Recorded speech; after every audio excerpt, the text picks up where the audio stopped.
Más allá del dogma, un podcast sobre teología feminista, con Nayara Solís y Camila Cerodio. Espero que lo disfruten tanto como nosotras y continuamos con el capítulo 2. Capítulo 2. Las que estuvieron siempre. Hola de nuevo y bienvenidas, bienvenidos y bienvenidas al segundo capítulo de nuestro podcast Más allá del dogma. En el capítulo anterior profundizamos en la historia de las estructuras patriarcales que durante siglos fueron moldeando las religiones tradicionales, dejando a menudo a la mujer en un segundo plano o incluso la mayoría de las veces dejándola inexistente.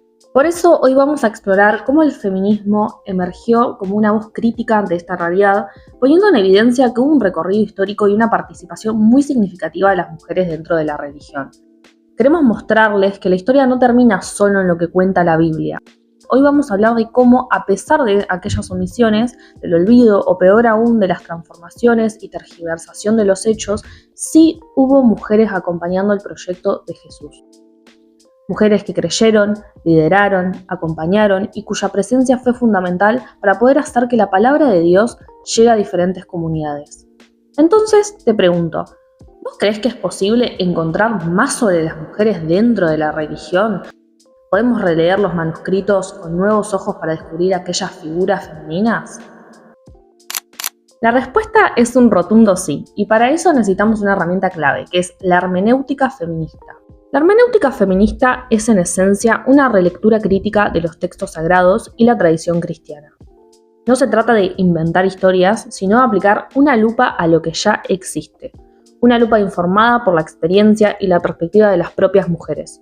Como han señalado teólogas y estudiosas, lo que busca este nuevo estudio es, por un lado, sospechar, indagar, cuestionar, mirar con ojo crítico cómo los textos que fueron escritos, traducidos e interpretados históricamente fueron siempre de una perspectiva androcéntrica, que quiere decir que siempre estuvo centrada en el hombre como único ser relevante en la historia de la religión, y es una lectura también que se puede considerar por y para los hombres.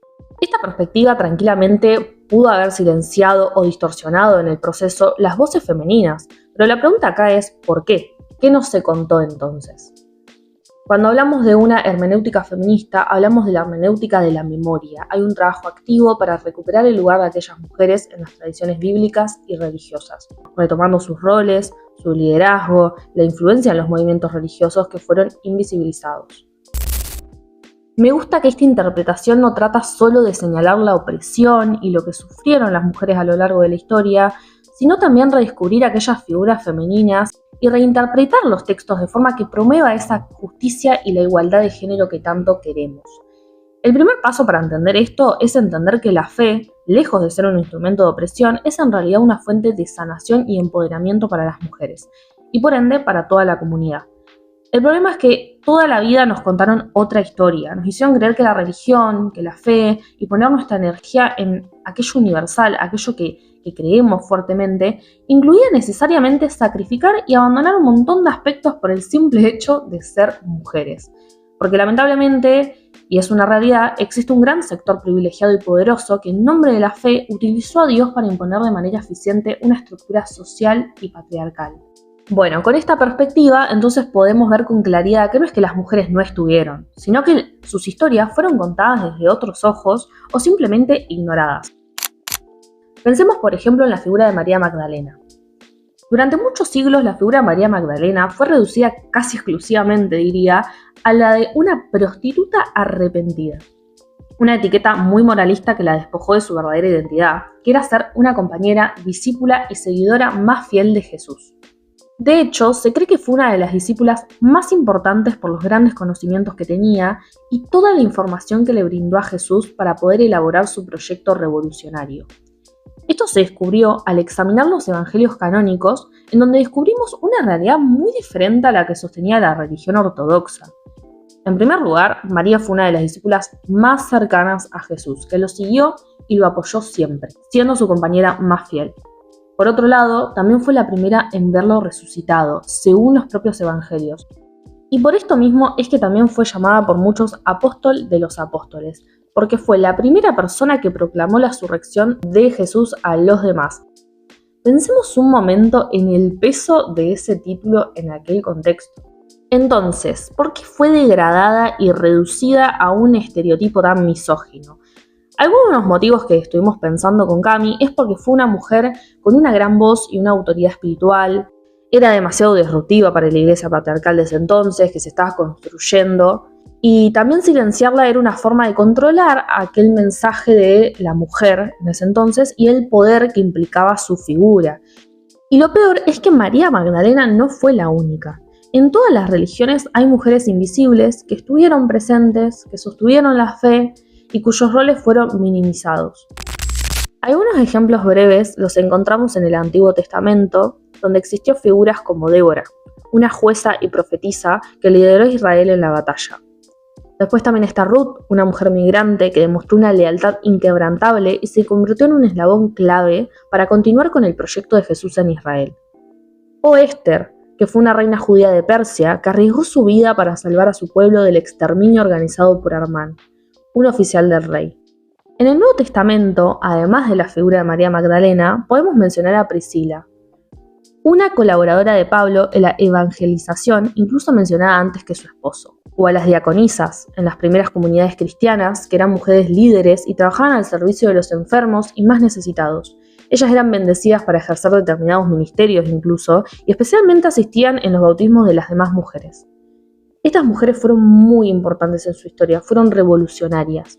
Y yendo más allá del cristianismo, en religiones como el hinduismo, encontramos figuras de diosas poderosas como Shakti, que representan la energía femenina y cósmica, o diosas como Durga o Kali, que fueron guerreras y transformaron el mundo representando la destrucción misma.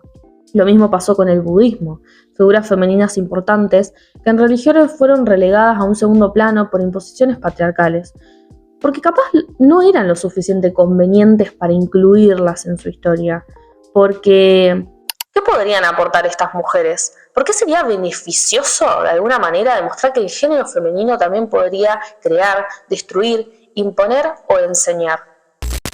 Más allá del dogma, un podcast sobre teología feminista.